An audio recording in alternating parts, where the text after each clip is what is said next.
आप सभी को जय मसीह की। आज हम बात करने वाले हैं महास्वर्गदूतों के विषय में, जिसमें सबसे पहले बात करते हैं सेवा टहल करने वाले दूतों के विषय में।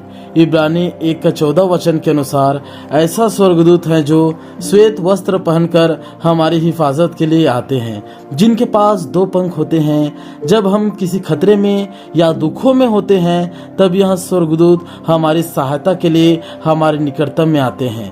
प्रकाशित वाक्य 5:11 के अनुसार इन स्वर्गदूतों की गिनती नहीं की जा सकती। यह बहुतायत हैं और करोड़ों में हैं। यह स्वर्गदूत बहुतायत ही ज्यादा तादाद मात्रा में पाए गए हैं। जब कोई व्यक्ति शुद्ध मन से बपतिस्मा लेता है, तब इन्हीं स्वर्गदूतों में से 2 स्वर्गदूत एक विश्वासी के पास आता है। एक शैतान के दूतों का सामना करता है, तो दूसरा प्रार्थना कराने और प्रार्थना का उत्तर लाने और ले जाने का काम करता है। यह स्वर्गदूत कलीसिया को लगातार तैयार कर रहा है कि परमेश्वर की इच्छाओं में और योजनाओं में आगे बढ़ सके करके।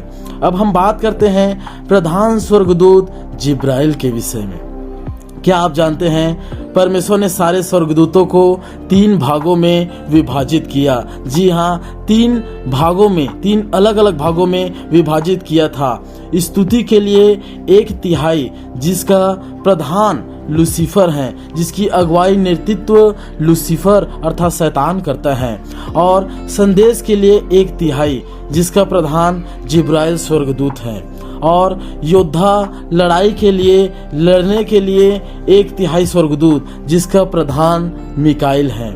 अब जिब्राइल जो 1/3 के ऊपर प्रधान स्वर्गदूत हैं, यहाँ विशेष संदेशों को मनुष्यों तक लाते हैं। जैसे दानियल के प्रार्थनाओं को, जिस प्रकार दानियल ने भविष्य में क्या होने वाली हैं उन सारी घटनाओं को, महामारियों को, बीमारियों को, सारे युद्धों को देखा था, उसका भेद दानियल नहीं जान पा रहा था। उसका भेद बताने के लिए स्वयं जिब्राइल स्वर्गदूत दानियल के पास उतर कर आता है। मरियम के पास, जकरिया के पास जिब्राइल स्वर्गदूत ही आए थे। परमेश्वर का विशेष योजना होती है, वहां जिब्राइल आते हैं। जहां पर परमेश्वर अपने भारी गंभीर वचनों को मनुष्यों को प्रकट करते हैं, वहां जिब्राइल ही उस संदेश को, उस बातों को लाते हैं। इन्हीं के स्वर्गदूत पूरी तरीके से आपके प्रार्थनाओं का उत्तर लाते और आपके किए हुए प्रार्थनाओं को ऊपर तक ले जाते हैं। इनके पास परमेश्वरत्व वाली विशाल बुद्धि पाई जाती है। जिस प्रकार भविष्य की बातों को दानियल नहीं जान पा रहा था कि क्या होने वाला है, लेकिन प्रभु बोलता है कि हे जिब्राइल, जाकर उस मनुष्य का देखा हुआ दर्शन उसे बतला दे करके। और हम क्या देखते हैं कि इस जिब्राइल की लंबाई, चौड़ाई, ऊंचाई की कोई नाप नहीं है। इसकी कद और इसकी ऊंचाई विशाल है, जिसकी कोई नाप नहीं है। यह अपनी इच्छा के अनुसार अपने शरीर को कम या ज्यादा हालातों के अनुसार कर सकते हैं, और यह ताकत में भी विशाल है। अब हम बात करते हैं बड़ा और महास्वर्गदूत के विषय में, जो महायोद्धा हैं और अत्यंत ही ताकतवर हैं, इसके विषय में, जिसका नाम है मिकाइल। हालेलुया। मिकाइल ही एक ऐसा स्वर्गदूत है जो शैतान का सामना कर सकता है। इसकी ताकत का कोई मुकाबला नहीं है। यह जब युद्ध के मैदान में उतर जाए तो शैतान के दूतों को भागने का जगह ही नहीं मिलता, और भागने के लिए वो पूरी तरीके से जोर लगा देते हैं। क्या आप जानते हैं जिस प्रकार जिब्राइल स्वर्गदूत को दानियल के दर्शन के अनुसार जिब्राइल के स्वर्गदूत को शैतान रोक दिया था, तब मिकाइल ही आया था जिब्राइल को छुड़ाने के लिए और उस दर्शन को दिखलाने के लिए। शैतान का चाहे कोई भी दूत हो, चाहे वो बालजबूल हो, चाहे अपुल्योन हो, चाहे वहाँ पैथान हो या इब्लिस हो, कोई भी इसके सामने में नहीं ठहर सकता। शैतान के सारे दूतों को, गढ़ों को भागना पड़ता है मिकाइल स्वर्गदूत के सामने में। यह परमेश्वर का ऐसा योद्धा है जो बहुत ही ताकतवर और बहुत ही बुद्धि में बेमिसाल है। इसके पास भी परमेश्वरत्व वाली अपार ज्ञान पाया जाता है। केवल यही वो 2 स्वर्गदूत हैं, जिब्राइल और मिकाइल, जिसके पास परमेश्वरत्व की गुण और परमेश्वरत्व की सामर्थ्य पाई जाती है। अब हम बात करते हैं विशाल छावने वाले करूब के विषय में, जिसका नाम है लूसीफर अर्थात सन ऑफ द मॉर्निंग, भोर का चमकने वाला रोशन सितारा।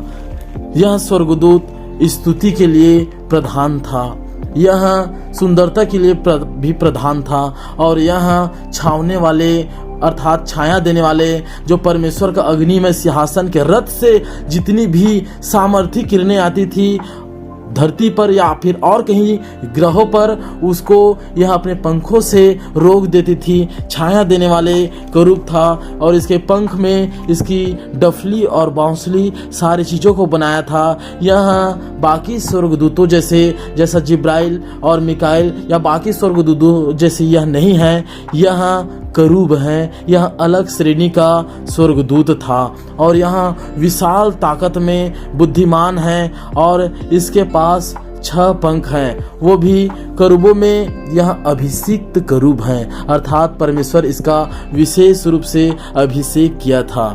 हालेलुया। इसके ताकत इतनी है कि स्वयं यह जिब्राइल को उलझनों में उलझा सकता है और उसके मार्ग में रुकावट डाल सकता है। जिस प्रकार आप देखेंगे कि दानियल के अध्याय में जिब्राइल स्वर्गदूत को परमेश्वर भेजा था, जहाँ तीव्र गति से उड़ते हुए दानियल को उसके देखे हुए दर्शनों का अर्थ बता दे। उस समय हम देखते हैं कि फारस का प्रधान अर्थात शैतान के सारे दूत जिब्राइल स्वर्गदूत को 21 दिन तक रोक दिए थे और उलझनों में उलझा दिए थे। जिब्राइल और मिकाइल दोनों मिलकर इसका सामना अर्थात लूसीफर का सामना कर सकते हैं, मगर हरा पाना मुश्किल है। जी हाँ मेरे विश्वासी भाइयों, लूसीफर को हरा पाना जिब्राइल और मिकाइल दोनों मिलकर सामना तो कर सकते हैं, मगर हरा पाना ये कुछ कहा नहीं जा सकता, क्योंकि उसे हराने के लिए स्वयं प्रभु यीशु मसीह को आना पड़ेगा। युद्ध को और अंजाम देने के लिए युद्ध में स्वयं प्रभु यीशु मसीह को ही आना पड़ेगा। क्योंकि हम देखते हैं जब आकाश में युद्ध हुआ, जब शैतान को घमंड आया कि मैं भी परमेश्वर के तुल्य हो जाऊंगा और परमेश्वर के सिंहासन पर विराज हो जाऊंगा, अर्थात यीशु मसीह के सिंहासन पर चढ़ जाऊंगा, तब हम क्या देखते हैं कि जिब्राइल, मिकाइल और स्वयं प्रभु यीशु मसीह मिलकर शैतान को वो दूसरे आकाश से धरती के नीचे तक पटके थे, गिराए गए थे। क्योंकि उस समय लिखा गया है लूका 10 का 18 वचन में, जिस समय शैतान स्वर्ग से गिर रहा था अर्थात दूसरे आकाश से गिर रहा था, प्रभु यीशु मसीह कहता मैं शैतान को गिरते हुए देख रहा था करके। हालेलुया। क्योंकि आप आगे और भी इस वचनों में जानेंगे कि करूब इतनी शक्तिशाली क्यों है बाकी स्वर्गदूतों से। हालेलुया। अब हम बात ही करते हैं करूबों के विषय में। करूब विशेष प्रकार के स्वर्गीय प्राणी हैं जिसके 4 सर होते हैं। जी हाँ, जिसके 4 सर होते हैं और 4 पंख होते हैं। यहेजकेल 1 अध्याय के अनुसार यह करूब यीशु मसीह के सिंहासन के नीचे होते हैं। अगर हम सरल शब्दों में कहें तो प्रभु यीशु मसीह का सिंहासन में अर्थात उसके सिंहासन के नीचे में ये सारे करूब फंदाए हुए हैं, जिसकी गिनती हम अगर देखें तो 4 करूब हैं और वो 4 करूब के 4 सर और 4 पंख हैं और यह प्रभु यीशु मसीह के सिंहासन के नीचे में फंदाए हुए हैं। जिस प्रकार हम देखते हैं कि बैलगाड़ी का नाम आप सभी लोग जानते होंगे, जिस प्रकार बैलगाड़ी के 2 चक्के होते हैं और 2 बैल फंदाए हुए होते हैं, उसी प्रकार प्रभु यीशु मसीह के सिंहासन के जस्ट नीचे में वो 4 करूब फंदाए हुए हैं, जिसके 4 सर और कई उसके पहिए हैं और यह गिनती में 4 हैं, जो यीशु मसीह के सिंहासन के नीचे में हमेशा उसके सिंहासन के नीचे में चलते रहते हैं। और यीशु मसीह प्रभु इसी के द्वारा कहीं आना जाना करते हैं, कहीं भी जाना है, कहीं भी आना है तो यहाँ अपने रथों में जहाँ पर करूब फंदाए हुए हैं। हालेलुया। आप समझ सकते हैं कि प्रभु यीशु मसीह कितना विशाल परमेश्वर हैं। एक करूब धरती पर गिरा था जिसका नाम लूसीफर है। वह करूब अग्निमय आग से ही बना था और वही करूब पूरी दुनिया में अपने तिहाई गिराए हुए स्वर्गदूतों को पूरी तरीके से काम में लाते हैं और अपने आप को बड़ा विशाल ताकतवर बताते हैं। और समझिए आप कि आज बहुत से लोग यीशु मसीह को, उसकी ताकत को नहीं जानते। स्वयं यीशु मसीह करूब करूबों के ऊपर विराजमान होने वाले परमेश्वर हैं। जिस प्रकार हिजकिय्याह राजा प्रार्थना करता है कि हे करूबों पर विराजमान होने वाले परमेश्वर पिता, मेरी प्रार्थनाओं को सुन, कि जिस प्रकार सनहेरीब आपके लोगों के विरुद्ध में ताने कस रहे करके। अब निश्चय आप जानते होंगे इस वचन के अनुसार कि करूब के ऊपर में प्रभु यीशु मसीह का सिंहासन है, इसलिए उसके विशाल सामर्थ्य को करूब लोग जानते हैं। करूब सारे उसके विशाल सामर्थ्य को पहचानते हैं, इसलिए करूब भी विशाल शक्तिशाली हैं। इसलिए बाकी स्वर्गदूत इसका सामना करने से कतराते हैं और इसका सामना बिगर परमेश्वर का कर ही नहीं सकते। अब हम बात करते हैं प्रकाशित वाक्य 4 अध्याय के जीवधारियों के विषय में। यह जीवधारी करूबों की ही तरह दिखते हैं। हालेलुया। आप में से बहुत से विश्वासी भाई बहन हैं जो स्वर्गदूतों के और करूबों के विषय में संदेहित हो जाते हैं और बारीकी से नहीं जान सकते। करूब जो 4 सर वाले हैं वो अलग हैं, और यह जीवधारी जो प्रकाशित वाक्य 4 अध्याय में लिखा है जो करूबों की ही तरह है, जिसके पास 6 पंख हैं। यह अलग प्रकार का करूब है जिसके पास 6 पंख हैं, और यहाँ 1 सर का होता है। 6 पंख और 1 सर का होता है, और यहाँ प्रभु यीशु मसीह के सिंहासन के बराबर में उड़ते रहते हैं।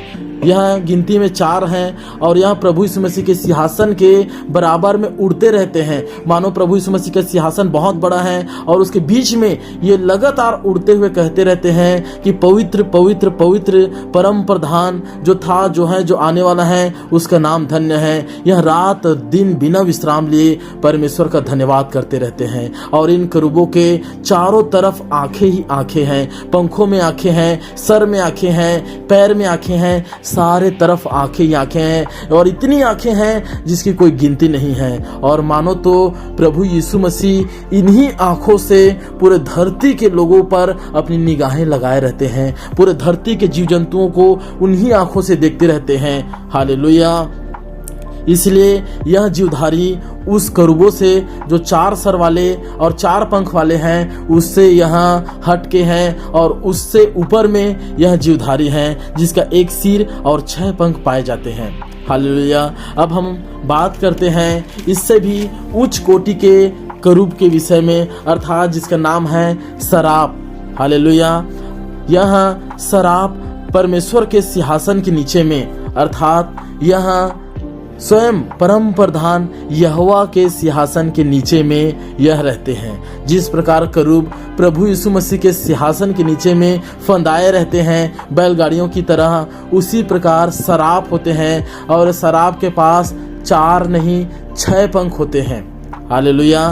सराप के पास 6 पंख होते हैं, और यहाँ यहोवा परमेश्वर के सिंहासन के नीचे में फंदाए हुए रहते हैं। मानो यहोवा परमेश्वर जब कहीं आना जाना करते हैं तब यहाँ उसके साथ आना जाना करते हैं, उसके साथ पहियां रहती हैं। जिस प्रकार स्वयं प्रभु यीशु मसीह के सिंहासन के नीचे में करूब पाया जाता है, उसी प्रकार यहोवा परमेश्वर के सिंहासन के नीचे में सराप पाए जाते हैं। यहाँ उच्च कोटि का और बहुत ही सामर्थ्य स्वर्गदूते हैं जो परमेश्वर के सिंहासन के रथों में हैं, फंदाए हुए हैं, और यहाँ 2 से अपने मुख को ढांपे रहते हैं, 2 से अपने पैर को ढांपे रहते हैं, और 2 से उड़ते रहते हैं। कहीं ऐसा ना हो कि परमेश्वर की महिमा को देख सके, क्योंकि लिखा है जो परमेश्वर के महिमा और परमेश्वर के सामर्थ को देखते हैं वह जीवित नहीं रहता।